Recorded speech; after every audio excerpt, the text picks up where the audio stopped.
교수님께서 제가 오늘 너무 감사합니다, 교수님. 정말 중요한 말씀 주셨는데 우리가 담대하게 본질을 보고 우리가 해야 될 일에 집중을 해야 합니다. 그렇죠. 이런 뭐 말단으로 갈등을 일으켜서 우리가 집중해야 될 것에 대해서 그렇죠. 놓쳐버리면 안 되는 거예요. 지금 이번 달, 다음 달까지는 예산이 제일 중요한 국가 테마이고 이번 예산은 예전의 예산과는 본질이 다릅니다. 다르죠. 뭐냐 하면 통상비라고 하죠. 일반적으로 지출되고 있던 그냥 조직 유지를 위해서 아니면은 그 단순히 그냥 뭐 시혜성으로 나가는 그런 예산들은 최대한 다이어트를 했어요. 최대한 다이어트를 하고 근데 전체 예산은 늘었죠. 근데 일반 통상 예산은 최대한 줄였습니다. 자, 그러면 재원이 확보가 되겠죠. 이 재원을 어디다 넣느냐? AI 혁명에 그리고 우리 자주 국방에 그리고 우리 미래를 위한 준비에 투입되는 겁니다. 네. 즉 미래에 대한 우리의 도전과 기획에 국가 역량을 집중하고 있어요. 근데 이게 효과를 보려면 국민들께서도 우리가 어떤 미래 기획에 또 어떤 미래 도전에 집중하고 있는지를 같이 관심 있게 봐주셔야 하고 또 이 예산이 통과되기 위해서라도 국민의힘이 발목 잡으려고 하는 것을 또 눈 뜨고 좀 봐주셔야 됩니다. 지금 저희 이제 본격적으로 오늘부터 이제 예산 예결위 공청회부터 해서 시작하는데요. 저는 예산안 나와 있는 것을 보면서 정말 감탄했습니다. 뭐냐면 이재명 대통령님께서 네, 우선 감탄하는 그 영상 보시고 자세한 내용 이야기 나눠보도록 하겠습니다. 좀 허전하군요.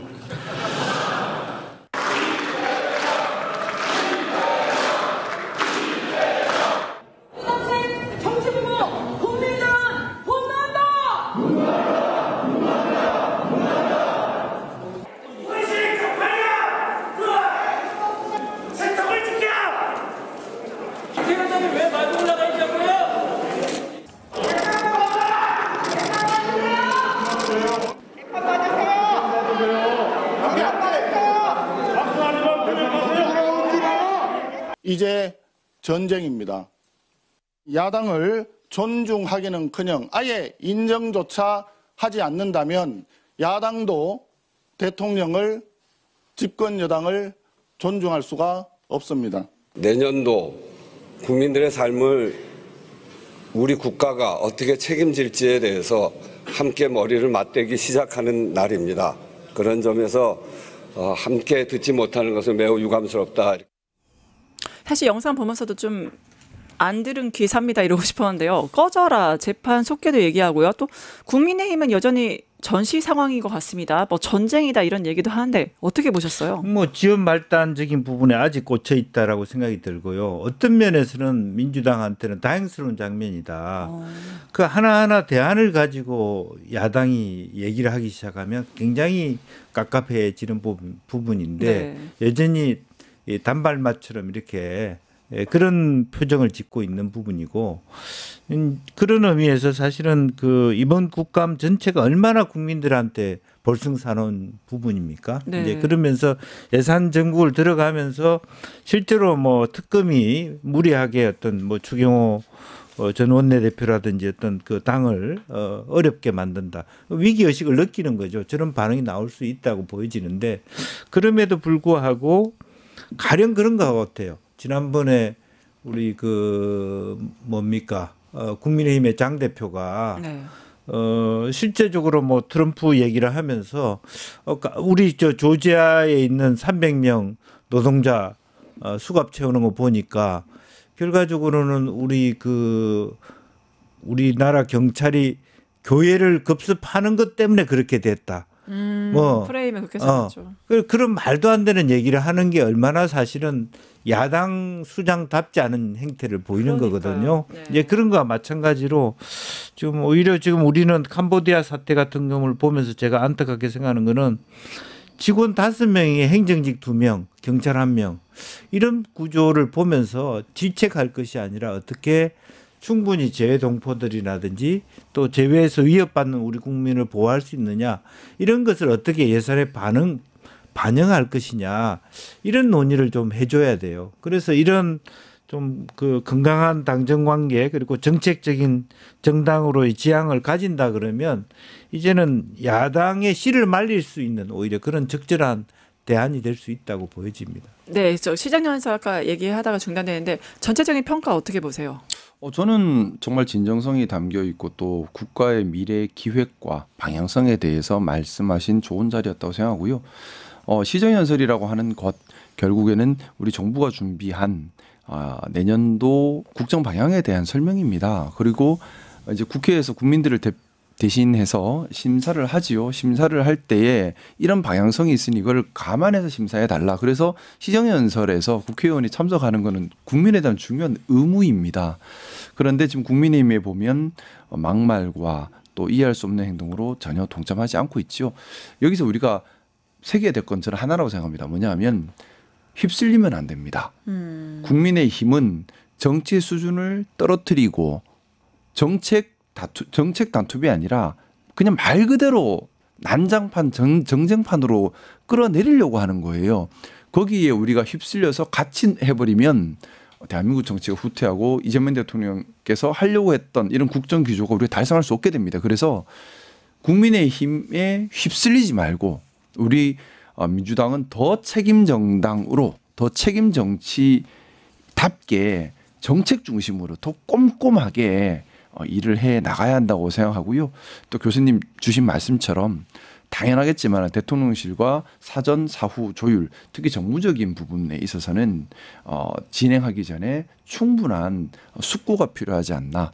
저는 대통령님께서도 이번에 재판정지법 관련해서 더 이상 정쟁에 끌어들이지 말라라고 말씀하시는 것도 대통령 국정 지지도가 매우 중요하다는 것에 대해서 중요하게 생각하고 계시다고 생각해서 그런 말이 나왔다고 생각해요. 가장 중요한 것은 대통령에 대한 높은 국정 지지도가 훼손되지 않게 국정 개혁 과제가 가는 겁니다. 이게 훼손돼 버리면 동력을 잃어버립니다. 네, 그래서 아까 이제 트럼프 발언이 잠깐 나왔는데 사실 구구들이 이제 기대했던 것 전환길이 우리 윤석열 대통령 많이 아프다, 좀 만나달라, 절대 안 만나줬잖아요. 그리고 오히려 그 구세주로 믿었던 트럼프가 배신을 했다라고 하면서 발언들, 부정선거 개입할 수 없는 확연한 차이로 승리했다 이런 말을 했다든지, 아니면 이재명 대통령 너무나 훌륭한 분이다 이런 발언을 했다든지, 북한은 일종의 핵 보유 국가다 이런 승인한 발언도 하고요. 그러니까 대북 제재에 대해서 본인이 어떻게 좀 해볼 수 있지 않을까 그런 시사점을 주기도 했고, 한반도 전제 상태 바로 잡아야 된다 이런 좀 그거가 보기에는 말도 안 되는 발언들을 트럼프가 했거든요. 그거는 좀 어떻게 보셨어요? 처음부터 그거가 실현될 수 없는 망상을 유포했다 그렇게 봐요. 트럼프 대통령이 뭐 현재 한국 정치 상황을 모르겠습니까? 그런 데 대해서 뭐 윤석열 대통령한테 뭐 특별한 애정을 가진다? 있을 수 없는 얘기라고 생각이 들고요. 전한길 씨가 미국 가서 어떤 대우를 받겠습니까? 그리고 한국에도 뭐 들어올 수 있을지 없을지 뭐 도망 다니는 그런 처지인데, 그 미국이라는 나라나 제가 뭐 전공하고 있는 러시아는 나라나 중국이라는 나라도 엄청나게 많은 정보를 갖고 있고 그걸 충분히 내부적인 디베이트를 통해서 의사결정을 한단 말이에요.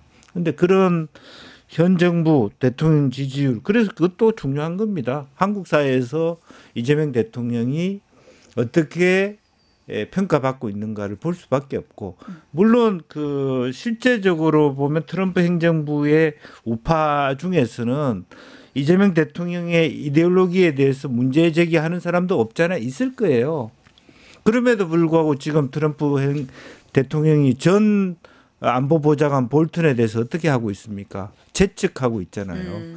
그 너무 과하게 뒷다리를 잡았기 때문에 김정은과의 관계들을 진일보하지 못했다라는 부분도 있었거든요. 그래서 오히려 저는 트럼프 대통령은 이재명 대통령이 훌륭한 벗인 거예요. 왜냐하면 기본적으로 이재명 대통령이 지닐 수 있는 이념적 약점 혹은 친중, 친북이라고 하는 부분을 없애버리는 이레이저가 될 수 있는 거죠. 핵추진 잠수함 그 발언으로 아예 날려버렸죠. 네. 그런 의도도 충분히 있는 거고, 그래서 이것은 우리가 바라는 어떻게 보면 소위 경제가 먼저 되는 그런 동북아 평화를 통해서 안보를 구축해가는 그런 것과 괴를 갖기 때문에 이재명 대통령이 피스메이커, 페이스메이커 얘기를 한 거라고 그렇게 보여집니다. 네, 결국에는 구구가 이제 종전 운운하는 국가 전복 세력으로 봐야 될 거는 트럼프가 아닌가 싶긴 한데 다시 이제 시정연사 돌아와서 GPU 26만 장 정말 센세이션했잖아요. 그 이재명 대통령 시정연사 내용 중에서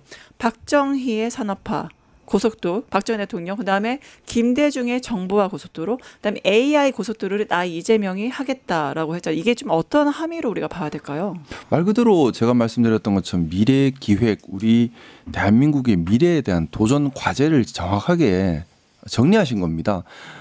박정희 대통령 때 산업화가 우리의 과제였지요. 그 경부고속도로로 대변되는 산업화의 미래 기획을 박정희 대통령이 했었던 것이고, 김대중 대통령님 때 우리 그때 미래 과제는 정보화였습니다. 인터넷망 그리고 5G망, 거기에 대한 미래 기획, 그 고속도로를 깐 것이고, 이제 또다시 패러다임이 바뀌는 겁니다. AI로 완벽히 패러다임이 바뀌는데 여기서 손도력과 통제력을 함께 갖추지 못한다면 대한민국은 이류 국가로 떨어질 수밖에 없습니다. 그런데 윤석열이 지난 3년간 R&D 투자도 줄이고 네. 관련된 투자를 일치하지 않음으로 인해서 정말 AI 시대에는 하루만 뒤처지면 몇 년이 뒤처지는 건데 3년의 시간을 허비해 버렸습니다. 우리 더 급하고 더 간절한 겁니다. 거기에 대한 우리가 집중해야 될 부분이 무엇인지, 우리가 해야 될 것이 무엇인지, 그래서 정부가 뭘 하겠다는 것에 대한 방향을 얘기하신 거고요. 그리고 아까 교수님께서도 그 말씀을 하셨는데 미국 트럼프 얘기 뭐 저도 한마디 더 보태고 싶은 부분이 있어서 네. 하십시오. 미국의 4대 하는 건 보수가 아닙니다. 보수라고 하는 것, 우리 공동체를 지키고 우리 공동체의 가치를 지키는 것이지. 그치. 그러면 4대주의는 반보수적인 거예요. 4대를 하는 사람들의 특징이 있습니다. 기회주의적이고 배신을 하는 사람들이죠. 어떻게 보면 국민 배신입니다. 본인들의 기회를 얻기 위해서 4대를 하면서 국민을 배신하는 그런 사람들에게 저는 보수라는 이름을 붙여서는 안 된다고 생각하고 반보수다. 극우는 그래서 반보수다. 극우도 아니죠. 4대주의는 비겁한 기회주의자들인 겁니다. 그러니까 정말 뭐 어처구니 없는 게 제가 뭐 지나가면서 광화문에서 극우 집회하잖아요. 네, 윤호개인. 그 승조기 들고 있고 태극기 들고 있잖아요. 그러니까 이스라엘 기도 들고 있더라고요. 들고 있는데 이재명 대통령이 그 미국에 3,500을 뺏겼대요. 그거 누가 가져갑니까? 미국이 가져가잖아요. 네, 그렇게 그런 좋아하는 논리로 보면 환영해야 될 거 아니에요. 그렇죠. 어? 말이 안 되는. 말이 안 되는 얘기. 논리적이지도 않고. 이제 GPU 얘기를 좀 해야 되는데요. 왜냐하면 GPU가 그만큼 우리나라에 필요하냐, 과하다. 그런 얘기를 하기도 해요. 어떤 사람들은 우리나라 그 정도 안 된다. 그럼에도 불구하고 사실은 이게 가능성이 있다라고 느껴지는 것은 전 세계에서 유일하게 지난 코로나 때 느꼈다시피 모든 제품을 생산하고 유통하고 문화 콘텐츠까지 갖고 있는 최고의 나라가 방산까지 되는 나라가 우리나라밖에 그렇죠. 없어요. 소프트웨어 그게 제조에 GPU의 다 가지고 가능성을 있죠. 열어놓고 있습니다. 네. 그리고 이제 소위 에이전트 AI라고 하는 부분이 앞으로 지불 수단까지 포함해서 AI하고 블록체인하고 결합했을 때까지 그 수요를 제일 많이 가질 수 있는 나라가 우리나라예요. 그걸 지금은 뒤처졌기 때문에 뒤처졌지만 자신감을 가진 이유는 다른 나라는 그걸 AI를 가지고 적용할 수 있는 케이스가 없어요. 독일조차도. 그러니까 피지컬 AI라고 하지만 실제적으로 어떤 콘텐츠, 어떤 제품에 뭘 실을 것이에 대한 제품이 없어요. 미국도 그렇고 독일도 없습니다. 사실은. 그 부랴부랴 뭐 일본도 전혀 없는 상태에서 뭐 다시 조선도 하겠다, 뭐 하겠다 이렇게 꺼내고 있지만 그런 면에서 우리가 결코 늦지 않았다. 지금 이렇게 시작하는 것으로도 나는 충분하다. 그런 생각을 갖고 있습니다. 특히 젠슨왕이 바보가 아니잖아요. 엄청난 자산가이고 투자자인데 GPU 26만 장을 한국에 굳이 준 이유를 보면 한국이 대한민국이야말로 이제 소프트웨어라든가 제조라든가 AI 이 세 가지 핵심 기술을 가지고 있는 정말 유일한 국가이기 때문에 어떠한 가능성을 보소한 게 아니겠습니까? 근데 나경원과 양향자 의원 GPU 5만 장이라도 확보를 한다면 뭐 그거는 불가능한 얘기고 정말 헛소리다 이렇게 오히려 폄하를 했었거든요. 뭐 계속해서 드리는 말씀이지만 우린 책임 정당이라서 또 집권 여당이라서 국민의힘의 말에 휘둘릴 필요 없이 우리는 우리 길 잘 가면서 국민들께서 우리를 신뢰할 수 있도록 믿을 수 있도록 하는 것이 중요하고요. 전순황 말씀하셨는데 전순황이 천사는 아닙니다. 자기도 자기 계산이 맞으니까 우리나라에 들어오는 것인데 그렇죠. 교수님 말씀하신 것처럼 지금까지 AI는 수익을 창출하는 AI가 아니었고요. 이제부터 수익 창출하는 AI 단계로 넘어갈 겁니다. 그것이 뭐냐면 산업 현장에 적용되는 AI 또 정부 시스템 또는 여러 가지 사회 운영 시스템에 적용되는 AI입니다. 그러려면 그 물적 기반이 있어야 되는데 그 물적 기반 어떻게 보면 제조업의 물적 기반을 갖춘 나라는 전 세계에 중국, 한국 정도가 가장 대표적입니다. 하지만 중국과 반중국 그러니까 서방 진영이 완전히 갈라져 있는 상태에서는 뭐 당연하겠지만은 한국이 좋은 테스트 베드가 되는 것이고 또 피지컬 AI를 위한 좋은 요람이 되는 것이거든요. 그래서 지금 전순황이 이대로 가면 자기도 힘들어요. 그래서 한국에 지금 들어오는 건데 달리 말하면 우리가 열심히 노력해서 전순황이 올 수밖에 없도록 만들었던 것이고 그 중요한 테마 중에 하나가 국가의 안정성, 불확실성 제거 이런 부분들도 있습니다.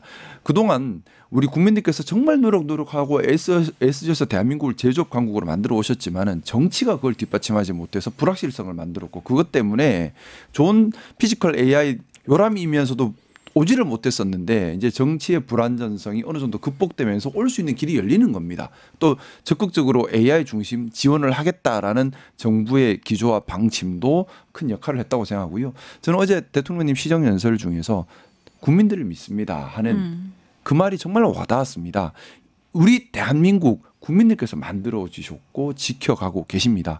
국민들의 힘으로 저는 이 AI 혁명 잘 극복하고 우리가 또다시 선도할 수 있다고 믿고 있고요. 우리의 모든 관심과 집중, 성공적인 AI 혁명에 모아져야 한다고 생각합니다. 네, 마지막 시간 관계상 마지막쯤에 될 것 같은데 결국엔 시정연설 들었던 저를 포함해서 들었던 사람들은 말문이 턱 막히는 레전드 시정연설이었다 얘기를 합니다. 728조 얘기하는데 물론 예산을 투입해야 되는 게 정말 많지만 좀 더 예결위 활동도 하셨으니까 어떤 것들이 있으면 더 좋겠다라고 마지막 의견 부탁드립니다. 지금 이제 우리나라가 세계 10위권이고 우리나라는 사실은 수많은 디아스포라 재외 국민들이 존재합니다. 그리고 또 최근에 우리나라에 K 열풍이 들어서 우리나라를 오고 싶어하는 사람들도 많고, 그러나 역으로 또 우리나라의 노동자들은 부족한 이제 이런 미스매칭이 있습니다. 이제 그런 것을 케어하기 위해서 사실은 이번에 캄보디아 사태, 젊은이들 사태를 보면서도 국회에서 질책만 했는데요. 실제로 캄보디아 공무원 5명이 있습니다. 행정직 2명, 파견직 2명, 경찰 1명. 그리고 외사국 없앴습니다. 그런 부분에 대한 면밀한 검토가 필요해요. 그러니까 특히 나는 외통위 같은 경우는 특히 이제 대사 관저도 없는 데가 너무 많아요. 그것도 우리 국가 재산인데 너무 아까워요. 러시아 대사 관저가 없습니다. 그래서 그거는 오히려 일찍 샀으면 국가 재산이 되는 거예요. 사실 해외 부동산 투자가 될 수도 있는 거고 이제 그런 건데 그런 면에서 조금 예산을 순정을 모든 부처에 뭐 3%씩 하는 것도 있을 수 있지만 특히 외통위 부분은 조금 더 의미 있게 좀 짚어봐 줬으면. 지금 런던에 있는 우리 외교부 공무원 런던에 못 삽니다. 물론 땅값이 비싸서 못 사는 부분도 있지만 이제 그와 같은 조금 더 우리 위상에 맞는 재조정이 필요한 거 아니냐. 저도 외통위원으로서 교수님 네. 말씀에 조금 덧붙이자면은 교수님께서 정말 중요한 말씀 주신 것이 대한민국은 다른 나라와 달리 외교가 정말 중요한 나라입니다. 뭐냐면 일본만 하더라도 무역이 차지하는 비중이 35%밖에 안 되지만 우리나라는 70%가 넘습니다. 무역이 절대적입니다. 또한 지정학적으로 아주 4대 열강이 다 부딪히는 곳이기 때문에 외교가 국가의 미래에 미치는 영향이 다른 어떤 나라보다도 절대적입니다. 그런데 제가 이번에 그 국정감사하면서 깜짝 놀랐던 것이 예를 들어서 미국의 AI 중심지는 샌프란시스코 시애틀 지역입니다. 당연히 그쪽에 과학 전문가이 파견되어서 대한민국의 AI 인재와 미국의 AI 인재 간의 교두보가 되어야 하는데 돈이 없고 인력 예산이 없어서 AI 과학 전문가 한 명을 파견을 못 하고 있는 거예요. 또 현지에 교수님 말씀처럼 현지에 나가 있는 분들이 예를 들어 물가가 높은 곳에 나가 있는 외교관들은 생활 자체를 할 수 없기 때문에 외교 활동 자체를 전혀 못하는 상태까지 몰려 있습니다. 그런데 반면에 우리나라 예산이 많이 낭비되는 데도 있습니다. 한 예로 우리 지방 축제 보면요, 불필요한 지방 축제, 예를 들어서 자신의 선거 조직을 관리하기 위해서 돈을 나눠주기 위해서 이름도 모르는 수많은 지방 축제에 돈을 그냥 막 헛뿌리는 경우도 많고요. 어떻게 보면 쓸데없이 나가는 돈 조금만 줄이고 쓸데없이 채용하는 인력 조금만 줄이면 시애틀, 샌프란시스코에 과학 전문가 한 명을 파견을 왜 못 하겠습니까? 그러니까 정말 써야 할 곳에 예산이 가야 하고 아껴야 될 곳은 아껴야 하는데 그게 지금 잘 안 되고 있어. 대사관 예산보다 문화원 예산이 더 많은 것도 문제예요. 네, 현지에서 그런 문제들이 그래서 있군요. 대사가 문화원장한테 싹싹 빌어가면서 예산을 다 와야 되는. 그러니까 조금 더 넓게 볼 필요가 있겠다는 생각이 듭니다. 네, 결국에는 외교는 종합 예술인 만큼 대한민국이 이제 국격에 맞게 이제 외교 역량을 가지고 펼칠 필요가 있다 봅니다. 지금까지 대담의 김상욱 의원님, 김은주 의원님과 함께했습니다. 출연해주신 두 분 감사합니다. 네, 감사합니다. 감사합니다. 네, 여러분 오늘 준비한 내용은 여기까지입니다. 잠시 후 뉴인사 프라임 이어지니까요. 계속 함께해 주시면 감사하겠습니다. 한 주의 중간입니다. 다 오셨고요. 좀만 더 힘내서 이번 주도 달려보시면 좋을 것 같습니다. 앞으로도 전수미의 뉴스 인사이다 국민의 눈으로 권력을 감시하겠습니다. 내일 6시 50분에 다시 인사드릴게요. 오늘도 좋은 하루 되세요. 감사합니다. 유튜브 구독하고 실시간 채팅과 댓글을 남기시면 매일매일 7천 TTCO를 드립니다. 참여 방법은 통통물 어플을 다운로드하고 회원가입과 로그인을 해주세요. 마이페이지에서 나의 회원 고유 번호를 복사해주세요. 유튜브 구독 후 실시간 채팅이나 댓글창에 고유 번호를 한 번만 입력하면 준비 끝! 지금 유튜브 채팅과 댓글 쓰기 참여하고 실천 TTCO 받아가세요.